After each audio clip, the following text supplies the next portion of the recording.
Official.streetsmarks@gmail.com is how you want to contact us. Listen to us right here exclusively on YouTube, Street Smart Audio. Or fuck with us. Official.streetsmarks on SoundCloud and IG. Street Smart fan page on Facebook. Street_Smarks on Twitter. Or catch me at ECW Memories. This is the Extreme Retro Review for ECW. April 5th, 1994. This is the anniversary show for Street Smart Audio and the Extreme Retro Review. That's right. That's right. Let's smoke to that. Ooh-wee. Go ahead and flick your lighters, everybody. Go ahead, blaze something up. You know what I'm saying? Go ahead and take you a swig or something if smoking ain't your thing, or if you're on a ventilator or something. You know, we don't encourage you to smoke under them circumstances. But thanks for taking this ride with us. Can't believe it's been a year already. Time freaking flies. Especially when you're having fun. Oh, man, it's my highlight of the week. A lot of times that doesn't involve Pony Pone, of course. Right, absolutely. It's like a number 3 or number 4 thing. You know what I'm saying? Right. You know, but definitely reviewing ECW is definitely a highlight of my week. You know what I'm saying? It's been a blast. And right now we are currently got more subscribers today than we did a year ago, and it feels great. That's absolutely true. You know what I'm saying? It's not a big show, but I still want to highlight Shim from the Extreme Wrestling Archive. They actually put up the night the line was crossed review. Yeah. Oh, did they? Yeah. It's so good. It's really good. Okay. But why does it take you an hour and a half to really talk about this show? Like, we do this shit in like 45 minutes flat. We out. You know what I'm saying? We talk about ECW, for the hour show, 20 minutes. If we over 25, 30 minutes, then we just bullshit and just talking shit. You know what I'm saying? We talk about just other bullshit. You know what I mean? Hell yeah, it don't matter what cover. It's part of the appeal, obviously. But seriously though, I don't understand how, total, our shits is 90 minutes total. I try to keep it at the 90-minute mark. You talking about one show for 90 minutes. We talked about Battle of the Belts for 90 minutes. I can't listen to that show anymore. I can't. Not only are we terrible, the show's terrible. Everything's terrible. Ooh, that was show numero uno. Right. Yeah, oh. Whew. And now here we are, April 5th, 1994, fucking around. Yeah. You know what I'm saying? 2 Israelites fucking around. Celebrating. You know what I'm saying? Oh, I know what you're saying. All right. Here we go. Let me get it real quick. All right. So we got a cold open. Bruise Brothers in a complete squadash versus Storm and Norman and the skinniest. Hold on. So we had a cold open. We got the Bruise Brothers in a complete squadash versus Storm and Norman versus the skinniest wimp, twink, jobber, fuck, whoever laced wrestling boots. Well, damn. Power bomb, double press slam, double boot for the dub. Dud.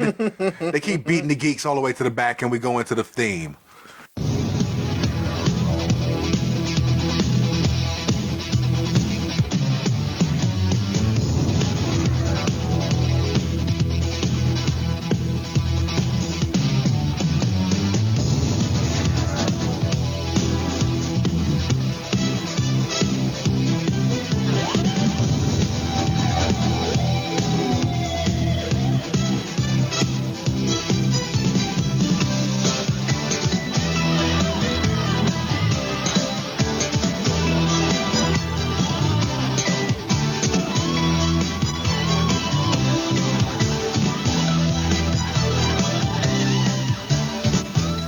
So we got Joey in the nest. There's a new background, and he's running down the card for tonight and the April 16th card that has no title.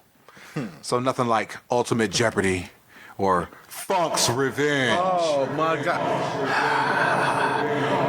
Where did that come from? I thought you was gonna say Stipomania or stipulation challenge or whatever you were saying, and the other thing where, you know what I'm saying.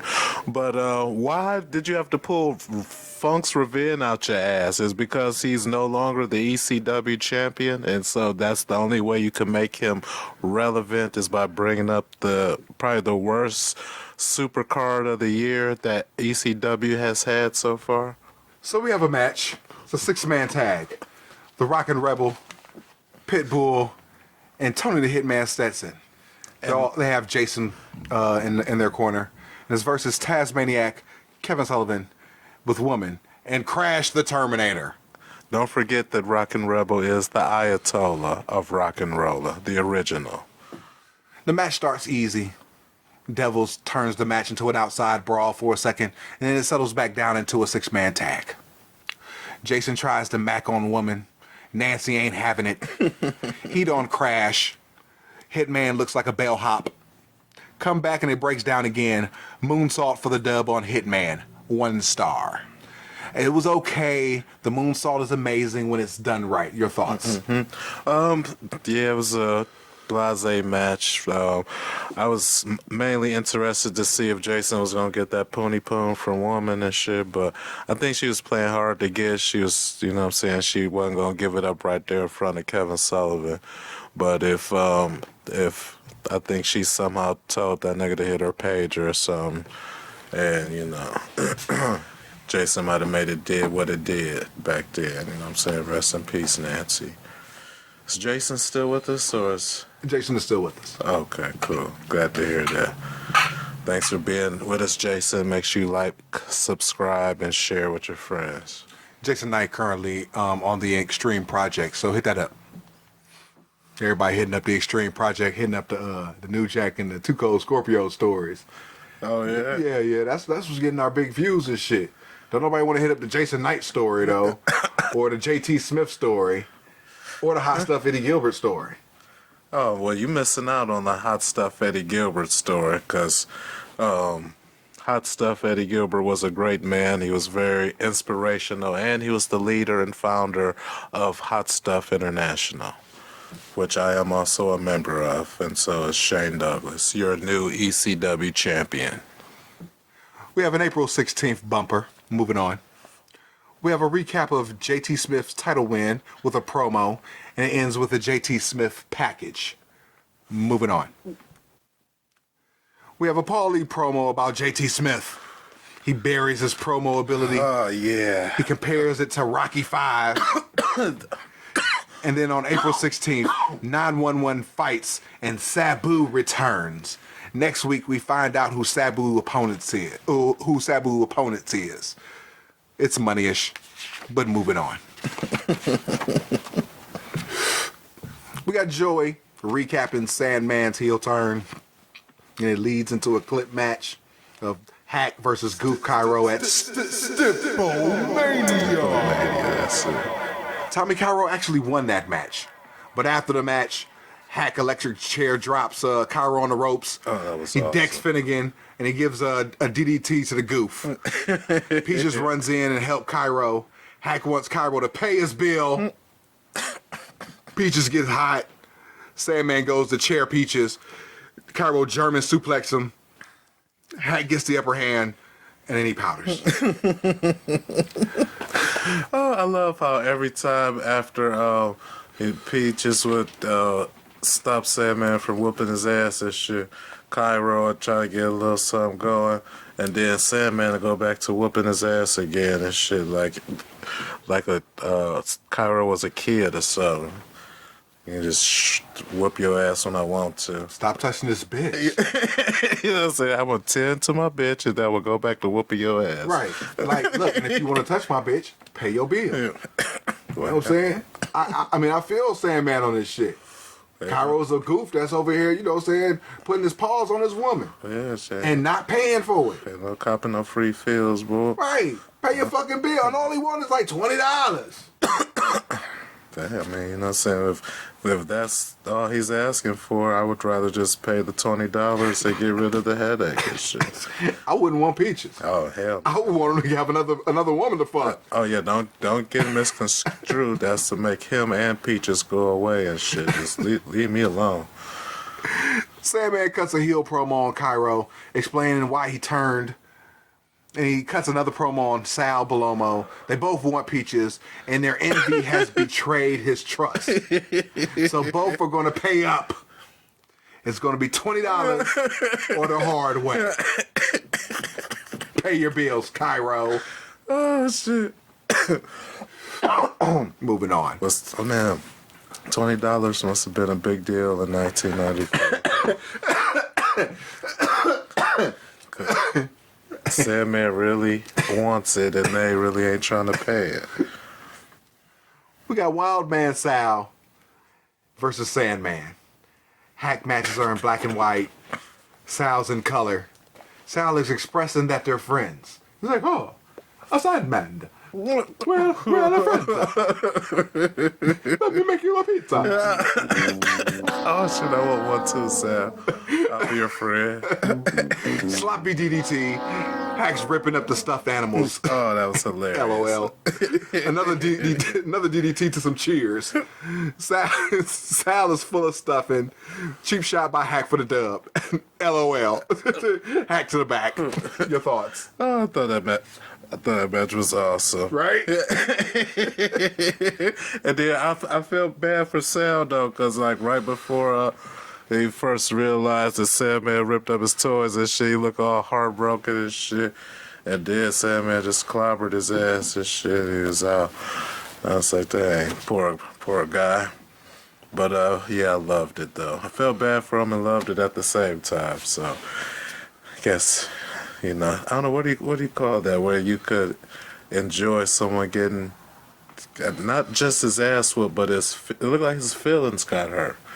So like I was able to empathize with that, but when Sandman walloped his ass and pinned him and shit, oh man, I love that part too. I think I love that part more because fuck Sal Balomo. We got the Shy versus Chad Austin. Shy in a complete squadash until Austin hits a terrible spin kick and he finishes with a guillotine leg drop. Dud, moving the fuck on. Got a Public Enema promo with Sherry.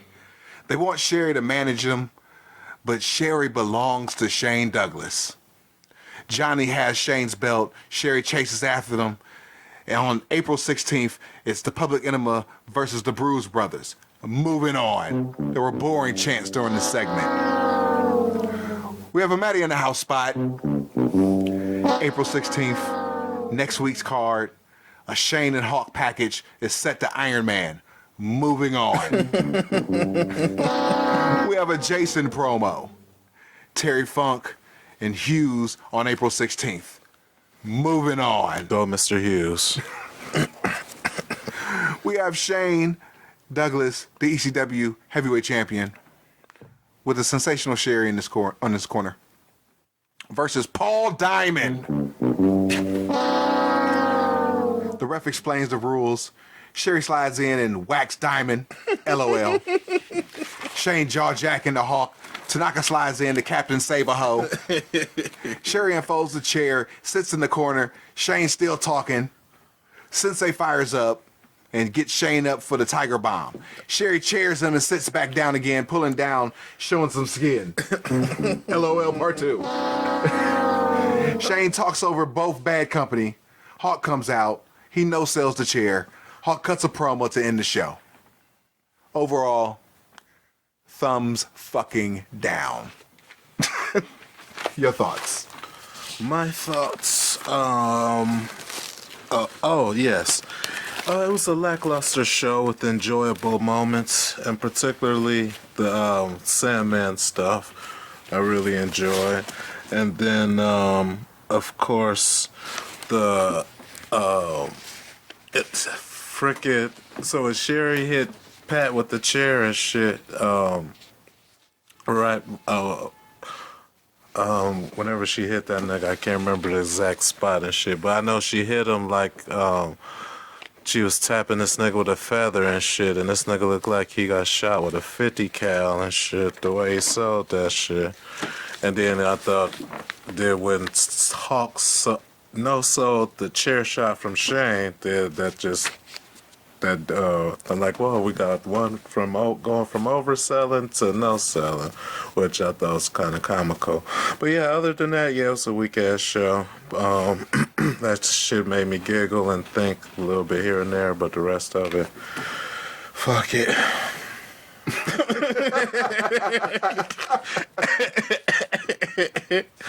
That's my official opinion. Watch it if you want to, but I told you so. You've been warned. You know what I'm saying? Oh man. Next week, we move on the trailer suck. The April 12th show. We out. Peace. Peace.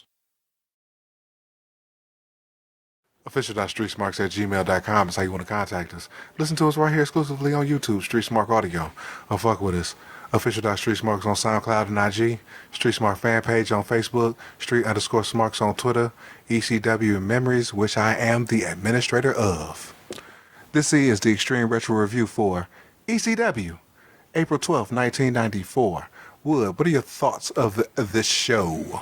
I thought this show was a terrible go-home show with almost no upside to it whatsoever. Almost nothing redeeming about it, and that's very unfortunate to say.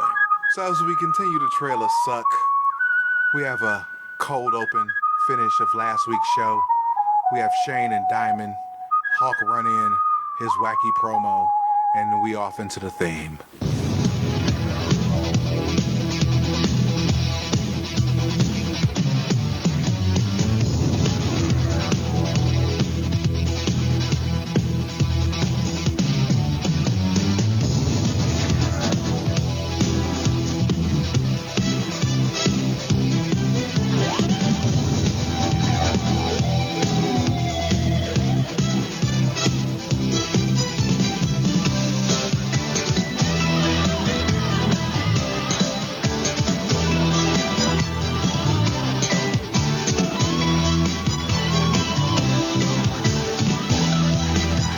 Joining the nest.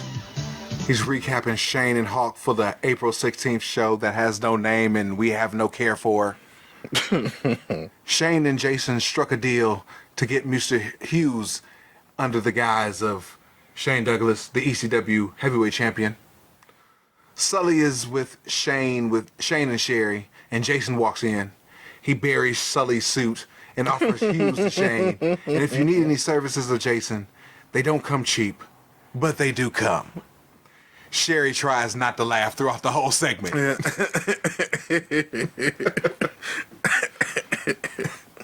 We have a wacky Hawk promo. Moving on. Oh, shit. We got the Public Enema versus Mikey Whipwreck and Storm and Norman.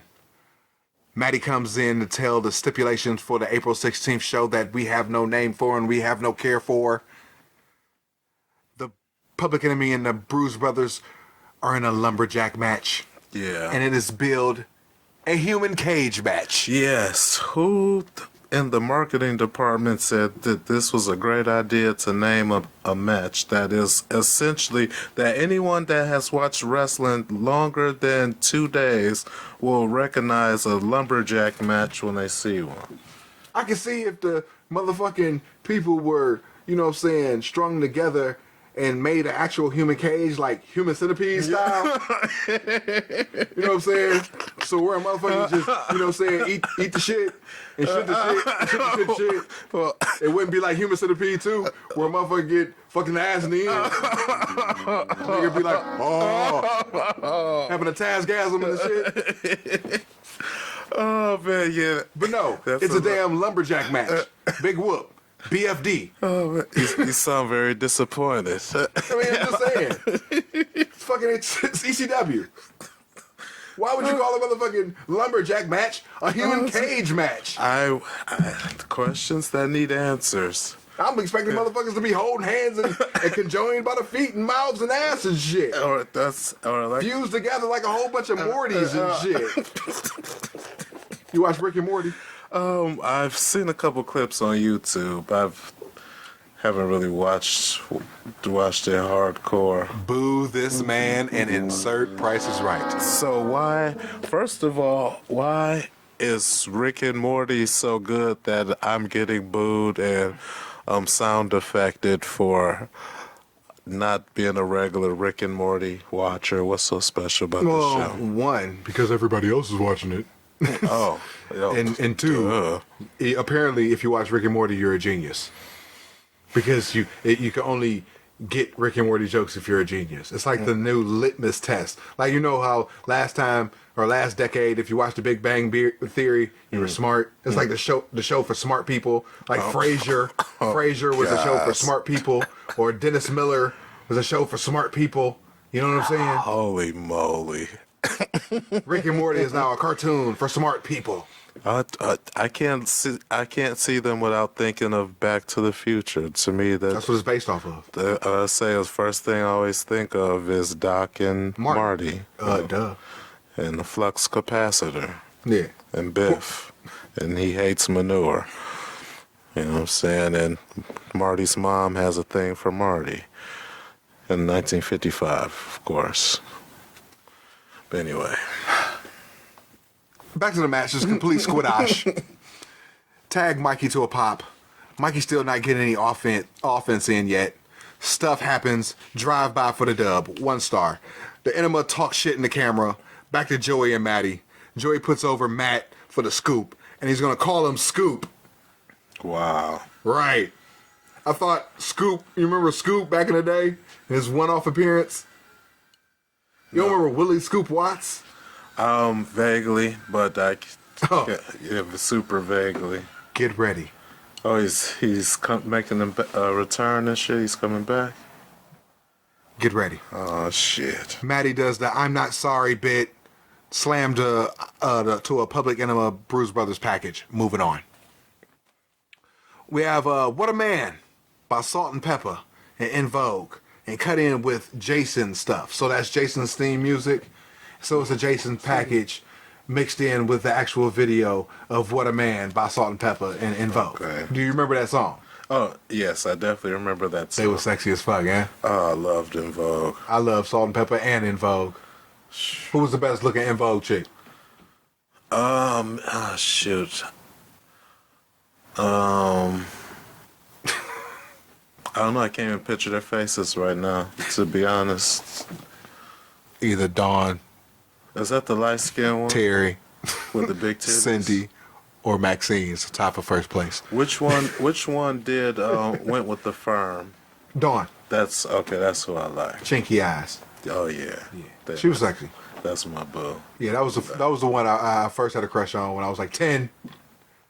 But then I grew to love every last one of those ladies because they're all sexy as fuck. In their own way. Now, between Salt and Pepper, who you like? I like them both. But if I had to choose one, Gun to your head. Gun to my head. Pony Pone of one. I would go with Pepper, but I would be trying to cheat on her with Salt, though, just because I know Pepper seemed like she'd be more fun to fuck long term. But Pepper, about Salt, I don't know, it's just something that I would find instantly gratifying about just ramming her as hard as I could and shit. And I don't know, once I did that, she'd be just average after that. Then I'd have to deal with her personality and shit. Nah, yeah, I'm smashing Salt and cheating with Pepper all day. You know what I'm saying? But yeah, I'm taking Salt, gun to my head, Salt, all day. So you can get it. You can have her. But just know you're going second. So we got Joey in the nest. And JT and Pitbull for the TV title at April 16th for the show that we don't know. We have no name for, and we don't care. Unbelievable. Sully with JT talking about fucking up his knee again. Yeah, He's asking him, is he ready? JT cuts another bland promo. Pitbull walks in, and he starts cutting a terrible promo himself. Says, Pitbull does his homework! JT's like, get to the point. You know what I'm saying? He's like, because Pitbull's rambling on, rambling. And JT's like, get to the point.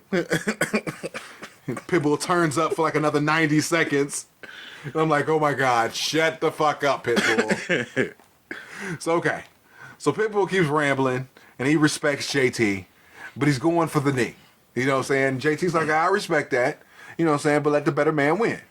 They shake hands, and the whole exchange is like a complete mess at this point, right? Yeah. Oh my. So at least, I'm thinking to myself, at least Sully didn't fuck anything up. Yeah.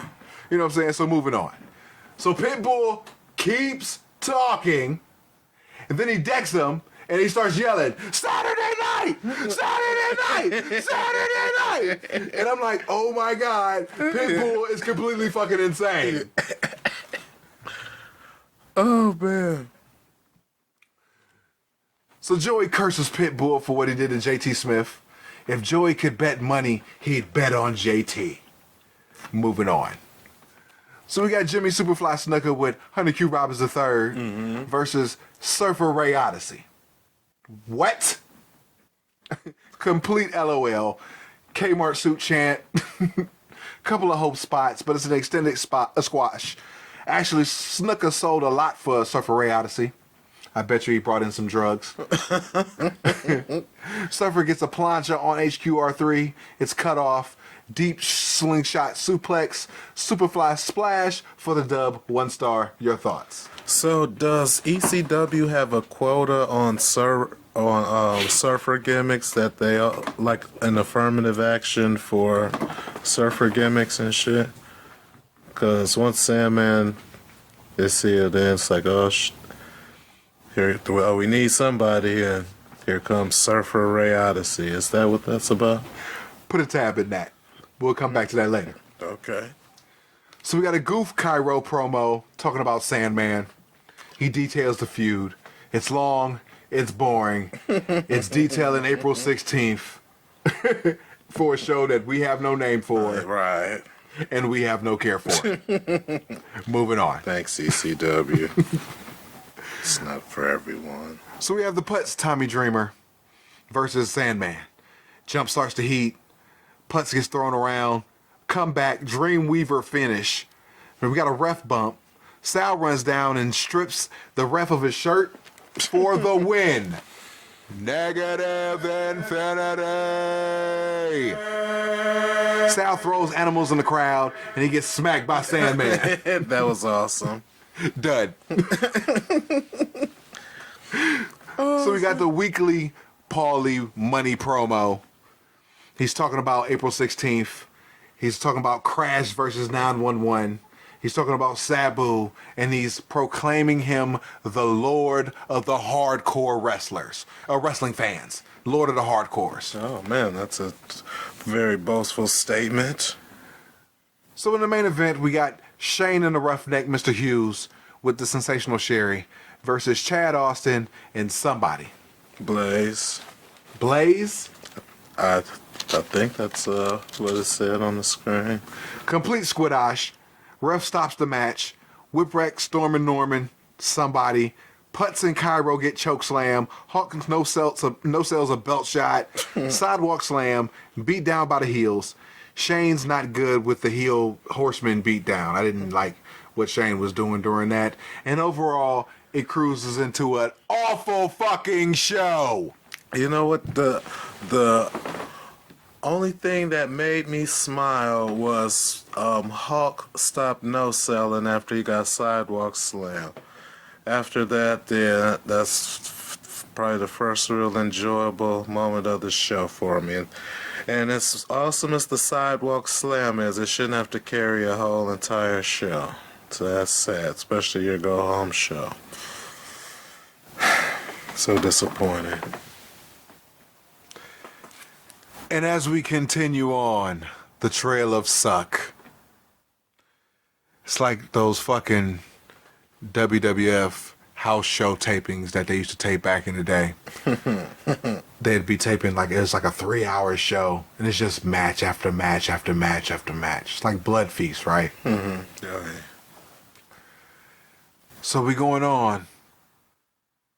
Next week, we'll be reviewing 4 more shows. I don't know what they are, but we got them for you. Nice. We're trying to get through 94 quick as possible, for real, for real. You know what I'm saying? 94 is heating up, but it's like you got to get through 94, man, because 95 is so live. I mean, when Shane throws down the belt, like, it's on and popping.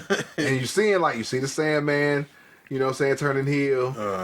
Shane's a champ, you know what I'm saying? So he has to establish himself as the champ and shit. You know what I'm saying? You got the Public Enemy, the tag champs and shit. So you got to see them solidify themselves, and that's why Funk steps down, you know, on the card. So, you know, Sabu's in and out for right now because he's doing Japan dates, so he's using them sparingly. So that's why he comes in for shows like March 26th and April 16th. You know, you got Dreamer losing matches. You know, you got Cairo losing matches, but they're involved in long storylines, so they're still getting over. So, I mean, it's got to coalesce at some point. 94 is the year where all this shit just starts to coalesce. Where 95, where shit just pops. With the introduction of Raven and you know, the Luchadors and the Vanilla Midgets and all them. Right. You know what I'm saying? So, like I said, another TV taping on the trailer suck. Until then, life is a work. Make sure you get paid for it. We out. Peace. Peace. StreetSmarks@gmail.com is how you want to contact us. Listen to us right here exclusively on YouTube, Street Smart Audio. Or fuck with us. Official.Street Smarks on SoundCloud and IG. Street Smart fan page on Facebook. Street_Smarks on Twitter. Or you can catch me on ECW Memories. That's right. This is the Extreme Retro Review for ECW. April 19th, 1994, H-Dub. What was your thoughts on this show? First, I just want to clarify. You meant it might have sounded like you said ECW Memories as in ECW Titties, but just for those who aren't sure what he meant ECW Memories, as in recollection of thoughts that happened in the past. My thoughts on the show. I don't know. Overall, I was going to say. Before me and you were discussing, I was originally going to say it sucked ass until it got to the end. But even though the end was exciting, the ending ended up turning out to suck ass just because of, you know, how it unfolded. I won't spoil it now. So, I don't know. If you're a fan of Terry Funk, you'll love this show. And please unsubscribe because I don't want any Terry Funk fans on this channel because he's a loser and a piece of crap. But if you're like me and you have a good sense and you know what type of degenerative human being Terry Funk is, you will probably not enjoy this episode. So, and Shane is sending Sherry on vacation. What the fuck is that all about? Food just threw his hand up like, gee, thanks, Wood. Sorry, player, you know what I'm saying? Do you want to do the show? That's what I'm here for. Yeah, so anyway, long story short, I hated this show for a variety of reasons. It does have some high spots, and Food just going to take it over and get into the nitty gritty. So as we continue on the trail of suck, we have a cold open of Shane and Sherry. They have a promo talking about how they promised to get gold when they came in. Shane talks about his challengers like Hawk. He sends Sherry down south because she's earned that vacation, meaning she's on her way to WCW to manage Harlem Heat. Oh, that's why she's going. Sherry wants to know if he's coming, but Shane still has business to take care of. Hawk is the best in the gym, but Shane's the best in the ring. It's a good promo. Mm-hmm. It rambled at parts. It came off a little too Ric Flair-y. I was thinking of the Ric Flair promo where he's talking about Hawk back in the day, courtesy of WWE Network, 999. But then we go on into the theme.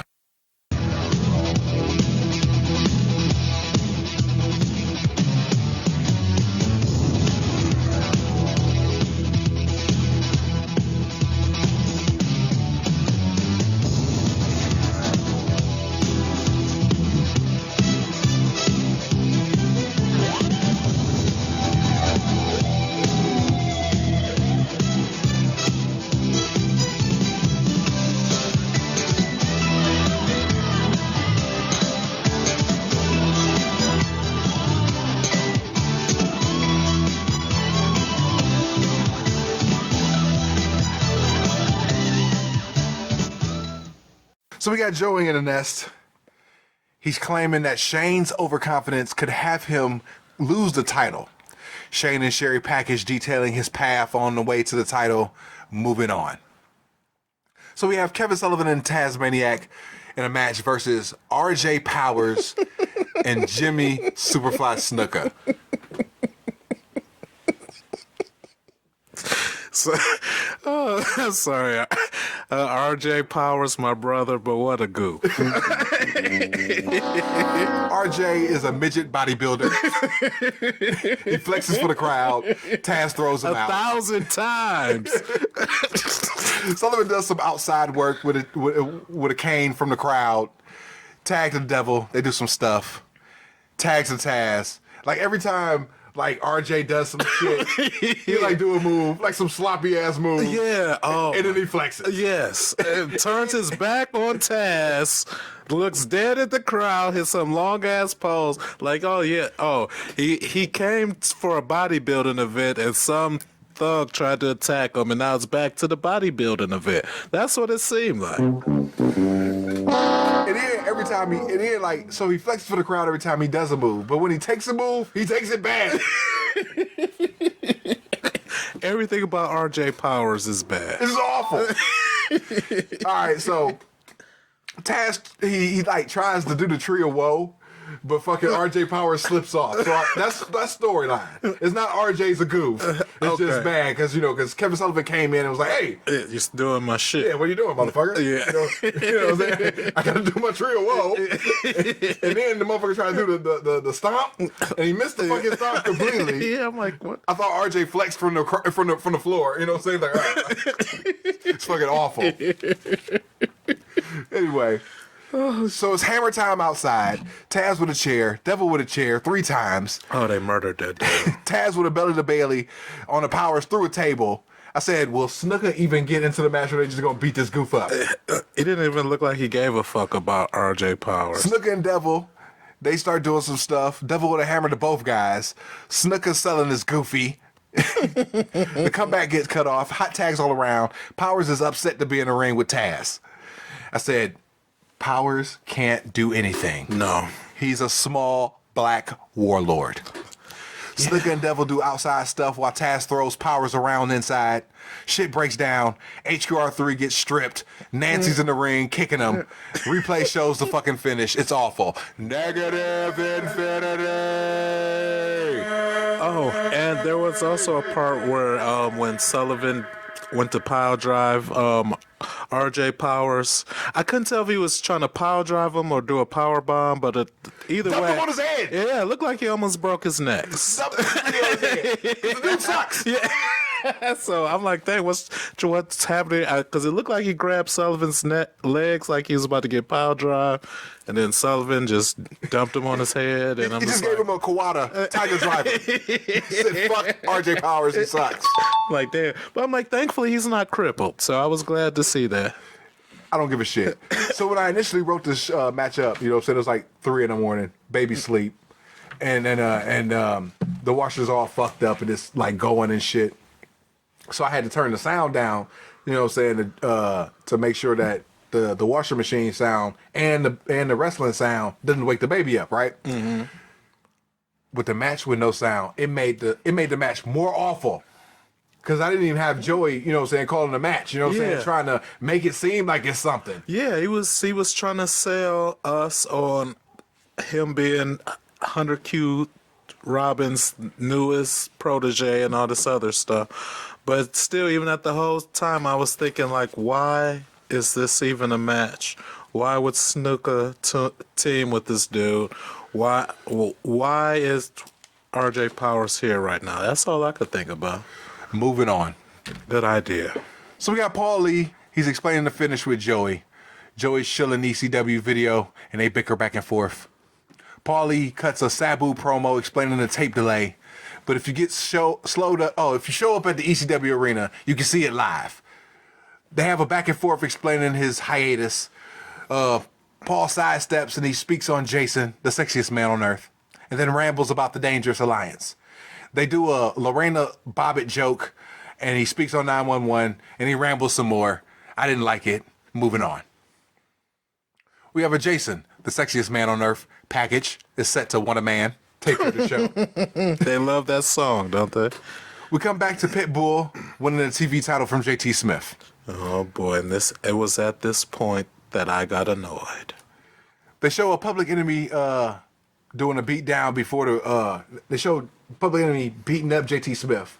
You know what I'm saying? They target in the knee, beat it to obliterate, and then they throw him into the ring, and then he's trying to fight. You know what I'm saying? And then Pitbull beats him with a submission hold. Yeah.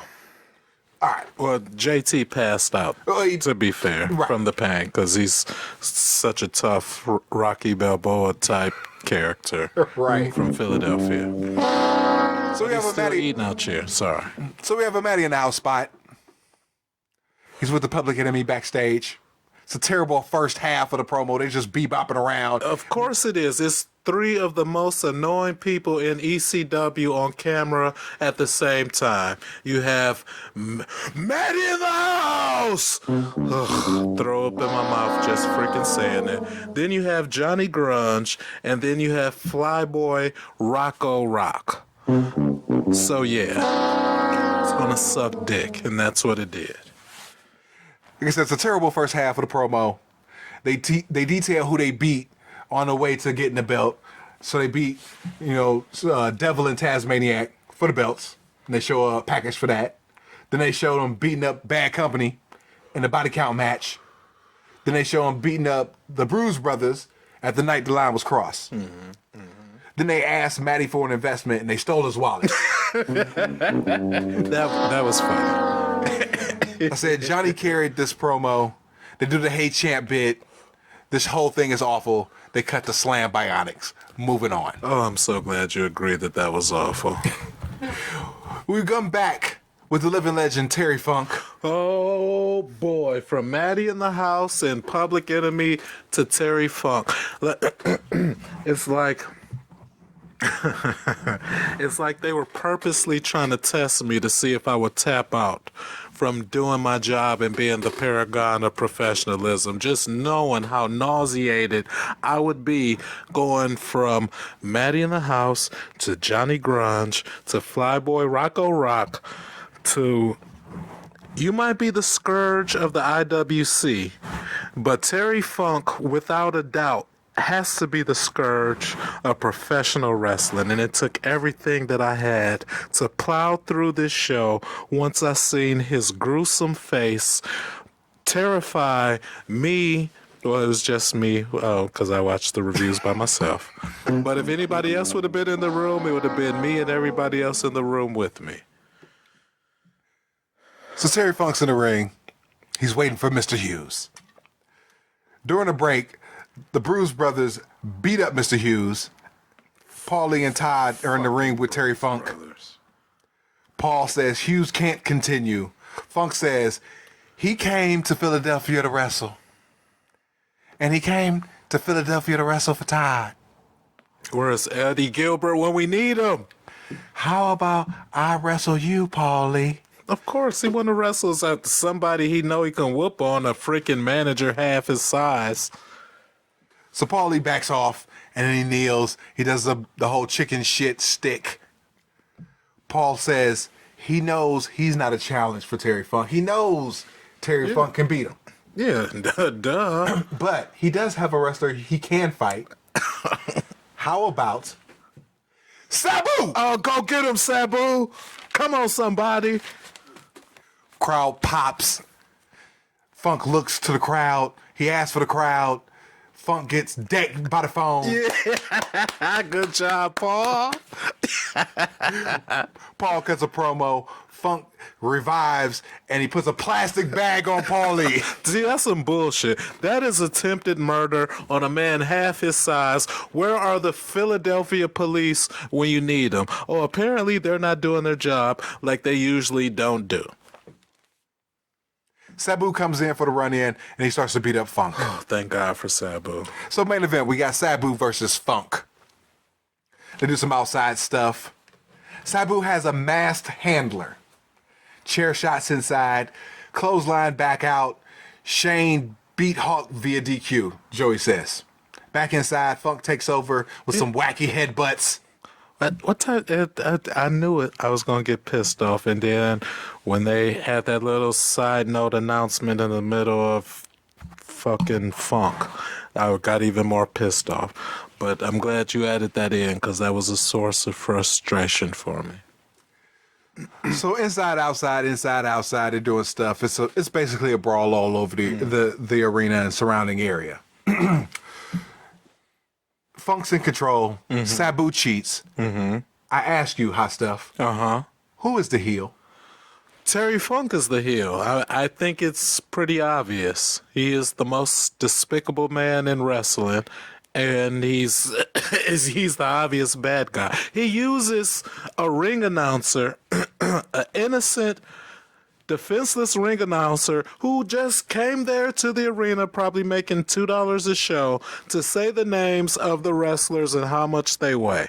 And he uses this poor defenseless man as a shield to protect himself from the ass whooping that Sabu was dishing out. So if you want to know who the heel is, I think it is obvious. It is the piece of trash from the Double Cross Ranch, Terry Funk. So Sabu has two handlers, and they both have masks on. Okay. Funk outside beating up a camera guy. Sabu with a plancha. Joey puts over how they want to be the best. So they're both.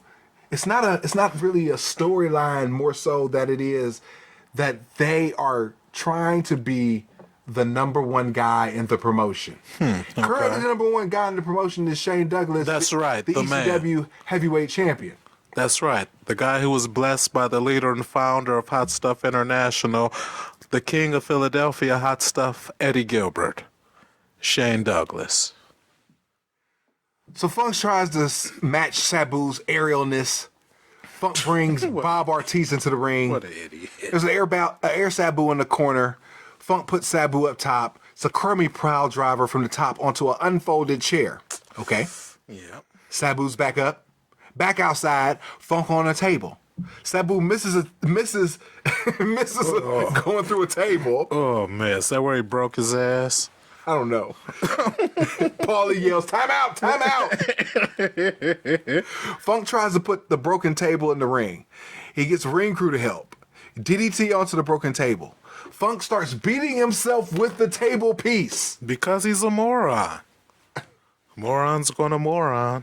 He beats one handler up, he unmasks him, and it's the Rockin' Rebel. The Ayatollah of rock and roller. Funk with the toe hold on Sabu. A third handler comes in, and he beats up Funk, and he drops a top rope knee drop that's affectionately called leg drop by Joey Styles. Yeah, that wasn't the Alabama Jam there, Joey Styles. Todd saw it all. Sabu drops a leg for 3. Third handler continues to beat down. Paulie unmasks the third handler, and it's none other than beautiful Bobby Eaton. Welcome to ECW, beautiful Bobby. Way to pick your spot, the perfect spot. The crowd erupts. Yeah. Legit erupts. Because there's been some piped in crowd sweetening on these shows, you know what I'm saying, so far. But this is a legit crowd goes crazy. Ty gets KO'd by Bobby. Paul just mobs on top with the phone. He's just beating his ass with the phone. Just finishes the job. Shellacking him. And he beats up a ring announcer. LOL. Poor ring announcer. Double A, the enforcer, Arn Anderson, comes from the back and he starts to clean house. Yeah. Oh, man, I was pumped. DDT's all around again. Hot stuff. Who is the heel? Terry Funk is the heel.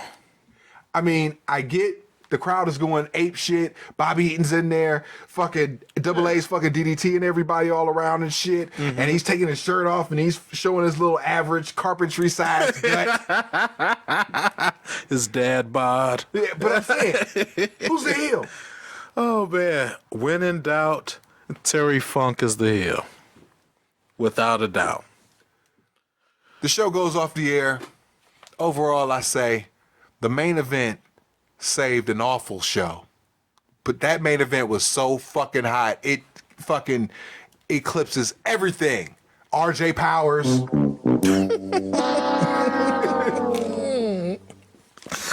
Oh man, RJ everything. will not be eating out here for the record. No, he shan't. So the trailer suck officially ends with a mediocre show.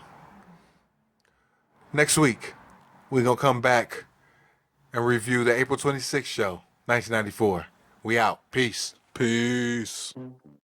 Official.streetsmarks@gmail.com is how you want to contact us. Listen to us right here exclusively on YouTube, Street Smart Audio. Or fuck with us. Official.streetsmarks on SoundCloud and IG. Street Smart fan page on Facebook. Street_Smarks on Twitter. ECW Memories. This is the Extreme Retro Review for ECW, April 26, 1994. Hollywood, your thoughts of this show? My thoughts of this show was I was annoyed with this show for a variety of reasons that I can't go into without spoiling the review. But I will say, for me personally, Sandman saved an annoying show. And I will leave it at that. So we have a cold open. It's showing stills of last week's ending. And Paulie comes in and says, now you have. And now it's the rest of the story.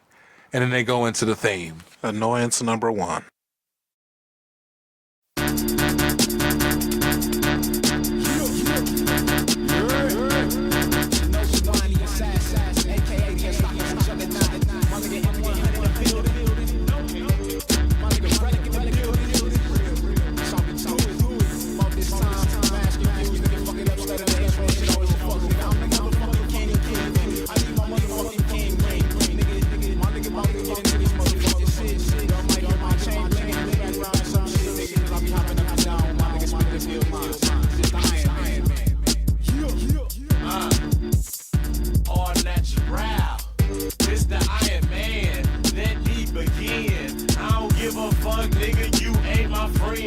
So we got Joey in the nest. He's with a new backdrop of the ECW logo. Now it's video replay of last week's finish. Babyface Arn Anderson is really amazing. They show post-show. They got Arn and Terry Funk versus Bobby and Sabu in a little brawl. Joey's confused, as he should be. Arn and Funk head to the back. Please explain. I said, please explain to me why WCW guys are here in storyline. So apparently,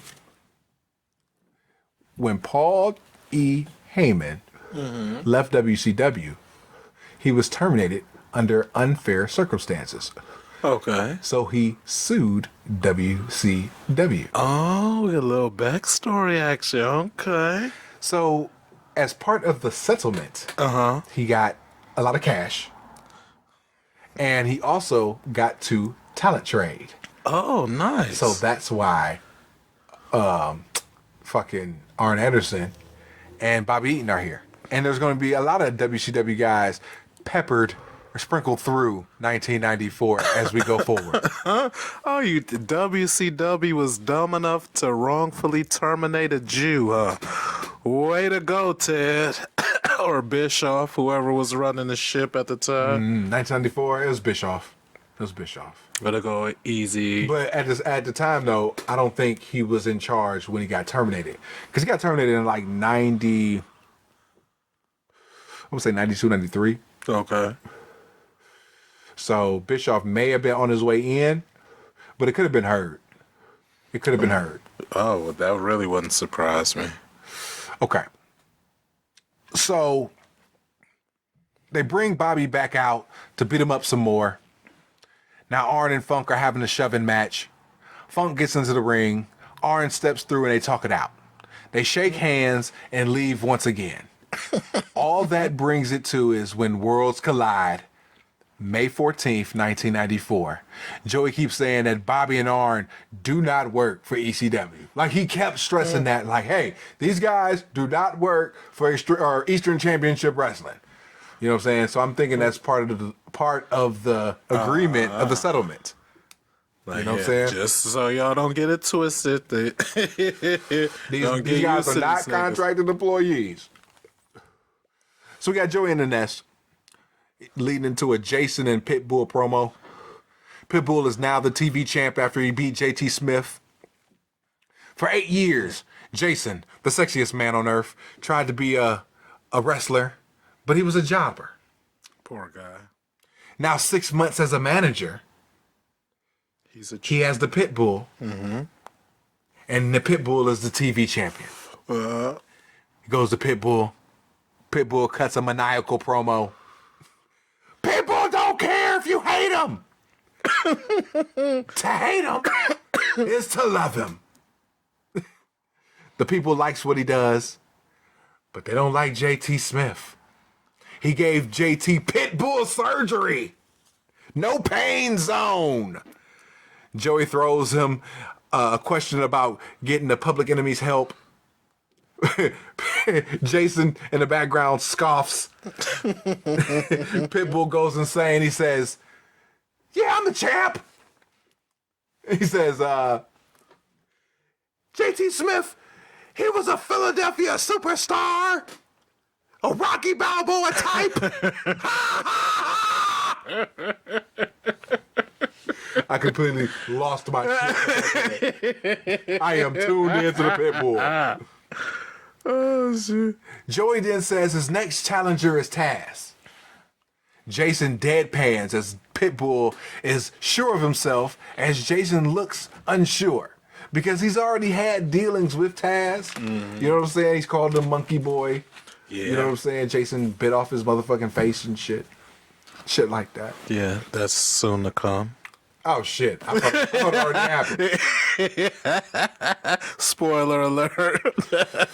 Boom, boom, boom, boom. So anyway, Jason and Taz already have history going forward, so he's kind of unsure about if Pitbull can beat Taz. But Pitbull starts explaining himself, and Jason's in the background going, you know what? He's right. He did beat JT. JT beat Taz. By transitive property, The Pythagorean theorem. Pitbull should be able to beat Taz. Come on, somebody. No big deal, right? So Pitbull then throws Joey. Oh, he joins Joey on color for the next match, which happens to be Tazmaniac versus Storm and Norman. Complete squidash. Belly to Bailey through a table. Back in for a half Nesson suplex for the dub. 1 star. Pitbull buries Taz on color. Taz throws Norman out. He walks to the back. Joey thanks Pitbull. Pitbull ends with a 30-second promo. He's rambling. Jason brings him back on point. Never mind. Shut the fuck up, Pitbull. Would I kill to keep this belt? He's like, he said, I'll die to keep the belt, and I'll kill anybody to stay the champion or some shit. It's like half babyface, it's half heel. It's all over the fucking place. I'm only listening for Pitbull to go insane from now on. Your thoughts? My thoughts are, so it did not seem weird to you that the way it was pieced together was before the match they end the interview with Joey inviting Pitbull to do color on the match. They cut to the match, Pitbull's doing the match. Then after the match, they go back to thanking Pitbull, and he's in the original position with Jason that they were before they started the match. Okay. So it's like he got done doing color commentary, hooked back up with Jason, and went back into their original spot. Okay, so I had translated this as, because Pitbull's in a picture-in-picture with Joey. Right. Joey's in the nest, and he's talking to Pitbull on a TV screen. Right. Okay. Via satellite or whatever. So I was thinking that Pitbull was doing color through the TV screen. That was the only out that I could give it for without it looking so goofy and stuff, was that he was doing color on the picture in picture. Yeah, so he was like picture in picture in picture. Okay. Human centipede shit. Oh, no. Please, no.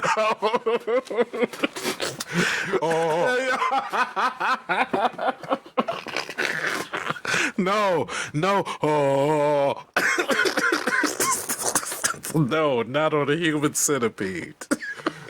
May 14th is when Worlds Collide 1994. Moving on. So we got Joey and Ness. He's detailing the Bruise Brothers Public Enemy tag feud. Highlight of the human cage match.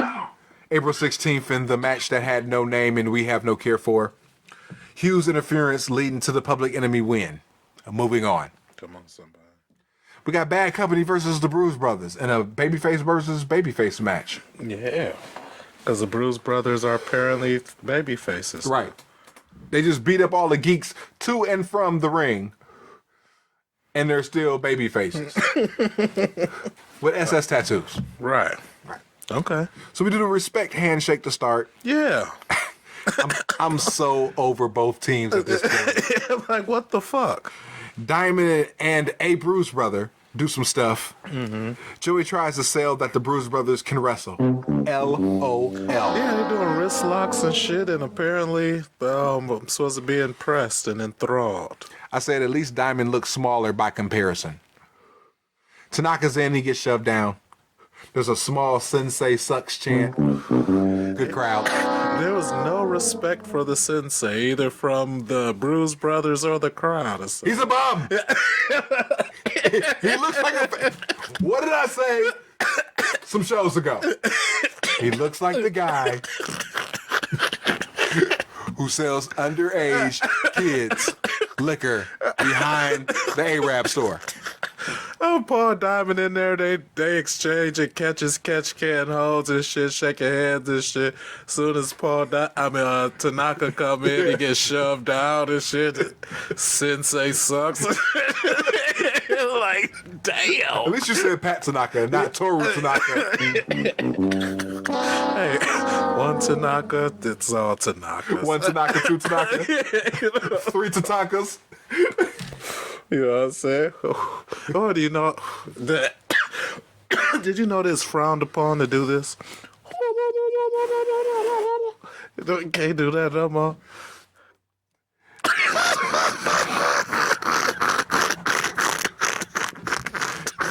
Tanaka is the babyface in peril. There's some quick tags. Diamond makes the save. Tanaka possums and the heat spot is on the other Bruise brother. Thank fucking God. I just turned heel to 3 subscribers. Bruise Brother 2 can't even sell right because Bruise Brother 1 can't time the cheating and the distraction.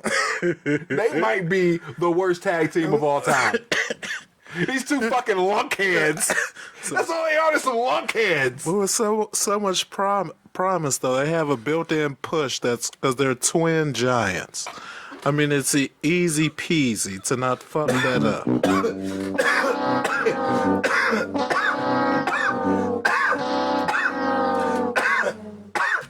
Take your time. And what's with ECW and having twin tag teams that are terrible? Because these lunkheads might be worse than the little Abbeys. Like, seriously, I don't know who's worse. Ooh, worst tag team of the year. Do the Little Abbeys make a comeback in '94? Stay tuned. Oh, shit, all right. More Bad Company heel work. Hope spot cut off by Diamond. Comeback. Hot tag. Bruise Brother 1. House of Fire. There's a Hughes run in for some reason. Nope. Double boot on Sensei for the win. Negative infinity. Oh, man, you ignored the part where Bad Company turned heel, apparently, and shit, because the part where they was working outside the ring. Right, when he got back into the ring, Diamond crotched the nigga. Yeah, and then they worked heel ever since. Right. And that's why, and then the other one tried to run in, but he fucked up the cheating and distraction spot because he came in too quick. That's why I was like, these lunkheads can't even do that shit right. Goddamn lunkhead. Lunkhead 1 and lunkhead 2. They're two goofballs. Oh, shit. Oh, man, that's awesome. Joey Shields, the May 14th tag match between Funk and Arn Anderson. Oh, jeez. I used to have so much respect for Arn Anderson, too. And they'll cut a promo later. Stay tuned, everybody. From April 16th at the show that had no name and we have no care for, Funk wants Arn to know that these fans are different than the Atlanta fans. These fans are hardcores, and I've been honest with them. He feels that they're the greatest fans in the world, and they both feel the same way, that there's something rotten going on with Paulie bringing in Bobby Eaton. He feels that WCW is trying to push ECW out of the tub. Okay. Paranoid delusions. But where does Arn Anderson fit in all this? If Funk thinks that Arn came to Philly solely to watch his back, he's incorrect.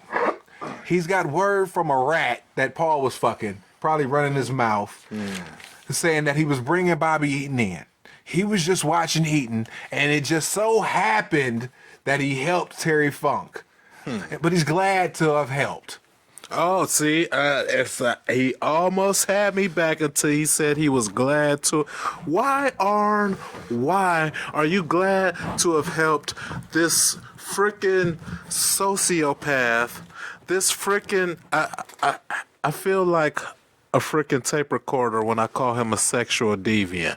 But anytime you ask any male in a room to take your shirt off, take off your jacket and shit, try to, you know what I'm saying, get dudes naked and shit. I mean, to me, that is the clear indication of a pervert. So, you know what I'm saying, forgive me for sounding like a broken record, but pervert is as pervert does, and that's what Terry Funk do. So, why would Arn Anderson be glad?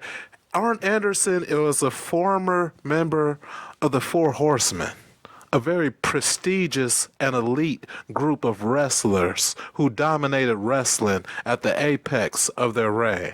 He was a coup and key sign member when he joined the Dangerous Alliance, who was a group that consisted of Steve Austin, Rick Rude, led by Paul Dangerously, and who else was in it? Bobby Eaton, Medusa, Larry Zbyszko, and Hall of Famers. yeah, basically.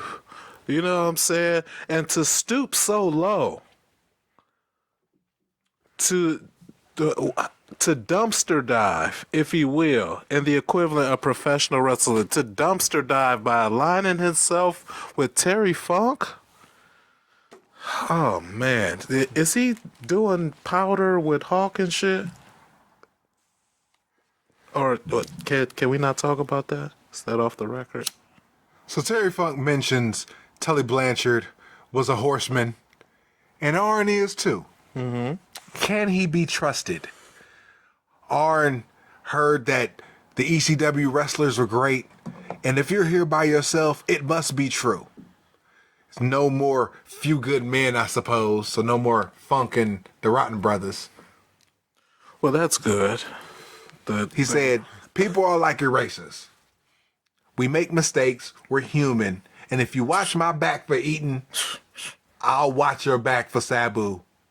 Done deal. It dragged at the end, but it was effective, if not great. I will say this. R did botch one line. He said, this ain't about WCW. This ain't about WCW. And tried to shake his hand. And then Terry had to correct him and said, this ain't about ECW. This ain't about WCW. This is about Funk and Anderson and their names going against Paulie's members of Sabu and Bobby Eaton. Your thoughts? My thoughts are, how on God's green and blue earth can you sit up here and say that that was effective, if not close to great? I mean, they got the point across. You know what? Fair enough. I will give you I would give you the fact that it got the point across, but a travesty has been committed in the sport of professional wrestling right here in this episode, where a man of the caliber and the prestige of Arn Anderson could stoop so low as to align with the with the filth and the slime and the dumpster juice of the world of professional wrestling that is Terry Funk. Did we get to the part where we talk about how ugly his daughters is? Or should we stay tuned? I think we got got ahead of that.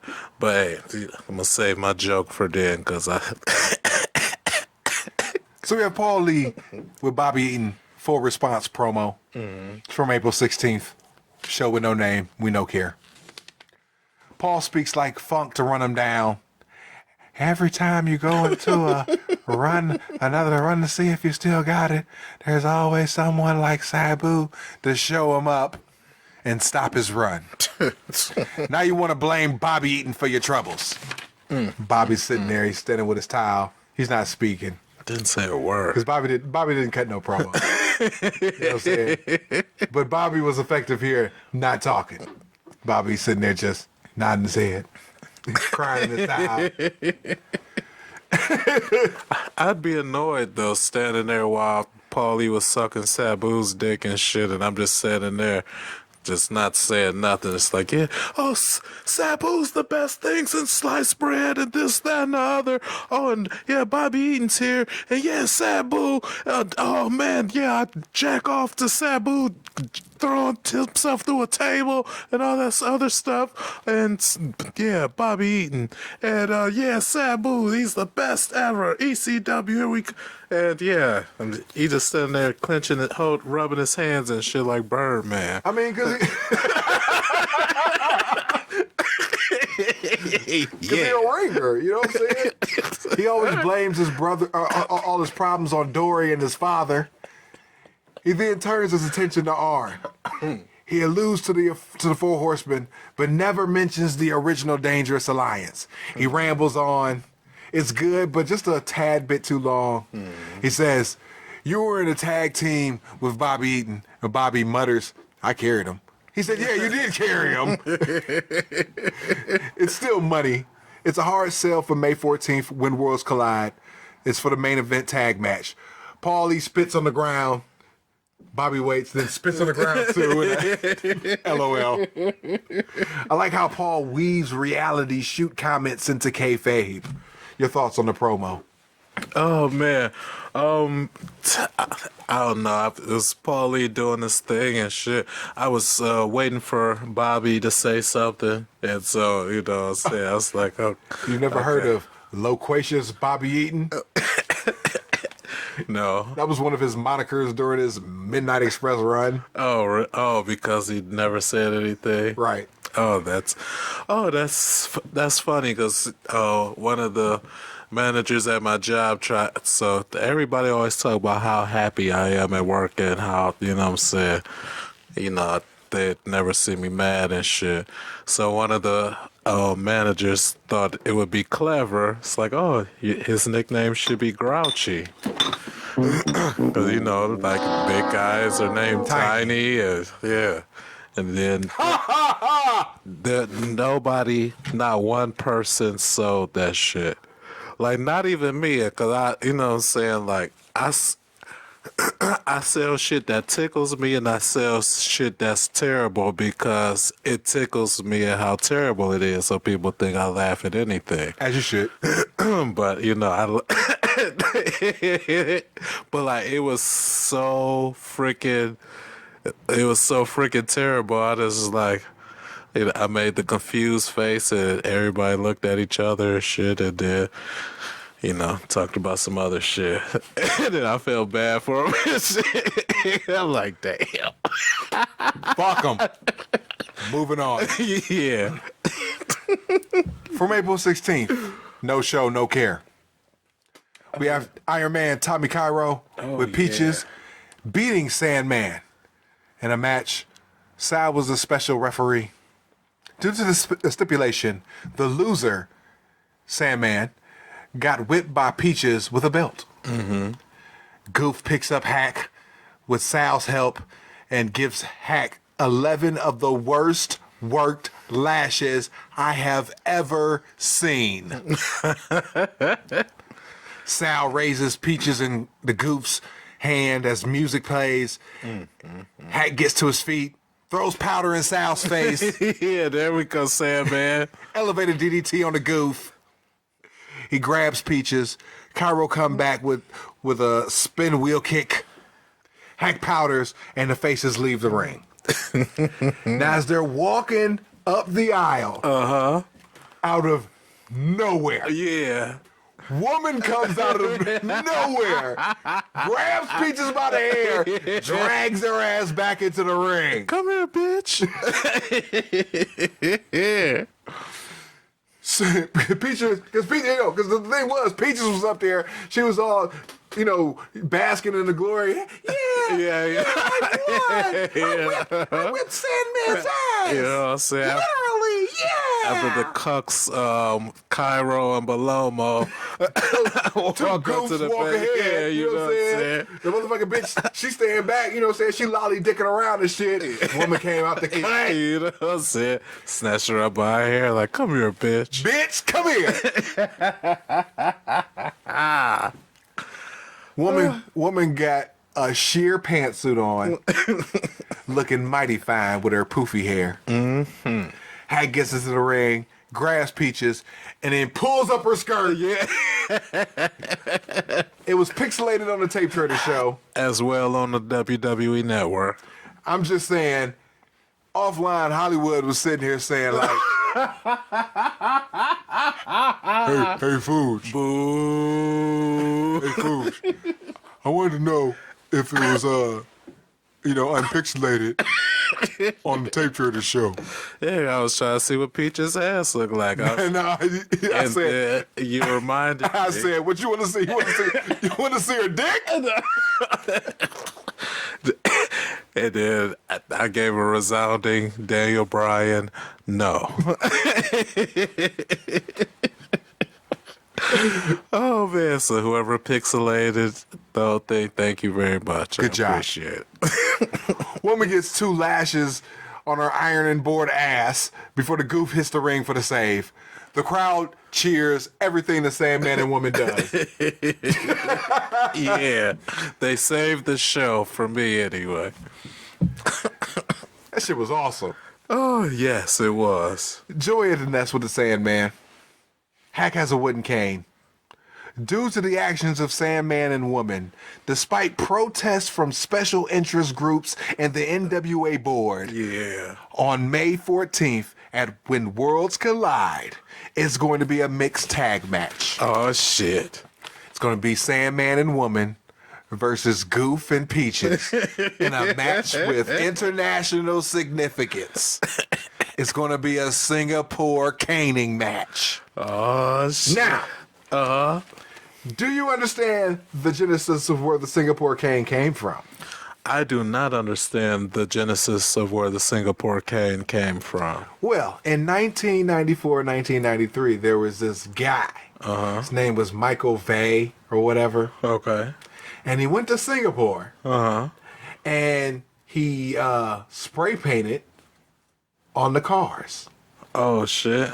So, and he got caught by the police. Okay. And for his crime, he got whipped Ooh. with a Singapore cane. Oh, shit. And it caused a big stir because he's an American. Well, dipshit, you do dumb shit in different countries. You got to suffer the penalties of the host nation that you're in. Yeah, why? What? I've been to Singapore. The Fooge has been to Singapore. I spent a day in Singapore. I was on respite. I was coming from Australia, going back to Germany. I had a day and a half layover in Singapore. I visited the 4 floors of whores. They bathed the Fooge. Oh, shoot. Like on some coming to America type shit? Yes. Oh, for like shit. $40.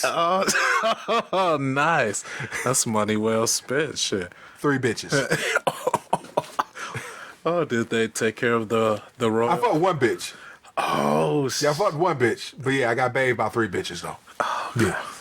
I could have fucked all the bitches if I'd have paid more. But it was like 40 bucks to get bathed by 3 bitches. You know what I'm saying? And then you trick off a little bit more money and you can fuck one of the bitches. Or you can fuck by more, you know what I'm saying? I ain't really have a lot of money on me. Well, that's true. They one shoot. Just getting greedy after the first one anyway. Shit. Right. But I want to also highlight their stiff fucking laws. You can't feed birds in Singapore. Okay? Because birds poop. Okay? So, I'm actually with that. if you get caught feeding the bird, $1,500 fine. Damn. Okay? I was sitting outside smoking a cigarette after I fucked a bitch. Smoking my Marlboro Red because they ain't had no Newports. Oh shit. Slumming. And as I'm ashing out on the ground, there's a dude just sweeping up. I'm ignorant as fuck, so I just keep ashing out the whole motherfucking cigarette just to keep him fucking sweeping up the whole time. Oh. Well, I mean, but you kind of have no choice with a cigarette. Fuck it, I'm an American.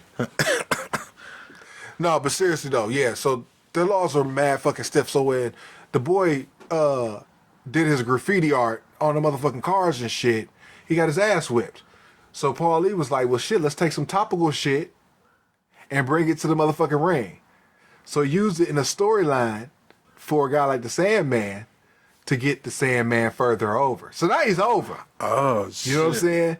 But now you see the cane, and you've always seen Sandman with this fucking cane. And This is where the cane comes from. I was thinking myself, it don't look like the cane. Oh, it's not. No, that's just a wooden cane. You know, so that's not the cane. You know what I'm saying? Okay. The kendo stick that it eventually morphs into or whatever. You know what I'm saying? But this is where the cane comes from. I had a feeling. Okay. All right.